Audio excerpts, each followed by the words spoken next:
Status Mohan ఇప్పుడు ఏదో చెప్తాడంట, ఈయనకే తెలుసండి, ఎవరికి తెలియదంటే ఒకసారి అట్లాగే రాజశేఖర రెడ్డి గారు కూడా 7 కొండల్లో ఎందుకు 5 కొండలు 3 కొండలు కాదు మిగిలిన తీసుకొని మనం పెద్ద చర్చ కట్టాలి అని చెప్పి ప్లాన్ చేశారు. అసెంబ్లీలో దాని గురించి డిస్కషన్ వచ్చిన రోజు చంద్రబాబు నాయుడు గారు అన్నారు, రాజశేఖర రెడ్డి గారు తప్పు చేస్తున్నారు, వెంకటేశ్వర స్వామితో పెట్టుకున్నాడు ఎవడో కూడా కట్టలేదు, మీరు కనుక అది ముట్టుకున్నారంటే మీరు కూడా పతనం అయిపోతారు అని చెప్పి అసెంబ్లీలో ఆఖరి రోజు స్పీచ్ లో చెప్పాడు ఆయన. అది జరిగిన మరుసటి రోజు ఆయన హెలికాప్టర్ లో వెళ్ళి కూలిపోయి ముక్కలు అయిపోయి చచ్చిపోయింది. కొట్టే ముసిలోడ మూతి పళ్ళు రాలుతాయి, సిగ్గులేని బతుకుతూ మీ బతుకులు చెడ. ఆ తిరుమల గురించి రాజశేఖర రెడ్డి గారు ఏమన్నారో నేను చెప్తాను చూడండి.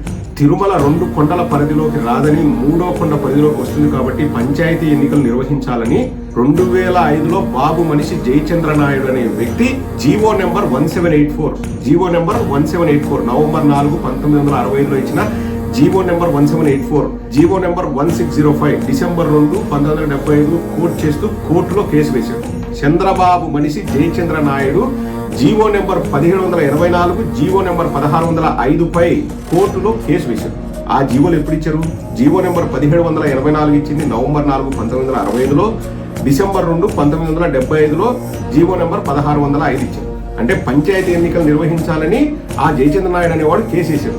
అప్పుడు నాటి సీఎం వైఎస్ ధార్మిక క్షేత్రంలో ఎన్నికలు నిర్వహించకూడదని తిరుమల పరిధిని 2 కొండల నుంచి 7 కొండలకు మార్చుతూ జీవో నెంబర్ 746 ఇచ్చారు. 2 కొండల నుంచి 7 కొండలకు మార్చుతూ జీవో నెంబర్ 746 ఇచ్చారు. తిరుమలలో అన్యమత ప్రచారాన్ని నిషేధిస్తూ చట్టం తెచ్చారు వైఎస్ఆర్ గారు చట్టం తీసుకొచ్చారు. ఇక మానవత్వమే నా మతం అని అన్ని మాటలను సమానంగా చూశాడు జగన్. పాదయాత్రకు ముందు తిరుమల వెంకటేశ్వర స్వామిని దర్శించుకున్నారు జగన్. పాదయాత్ర తర్వాత కాలినడకన దర్శించుకున్నారు మళ్ళా తిరుమలకు. తెల్లవారుజామున 2:30కి శ్రీ వెంకటేశ్వర స్వామిని భక్తి ప్రవత్తులతో దర్శించుకున్న భక్తుడు జగన్ అని బీజేపీ సుబ్రహ్మణ్య స్వామి కితాబిచ్చారు.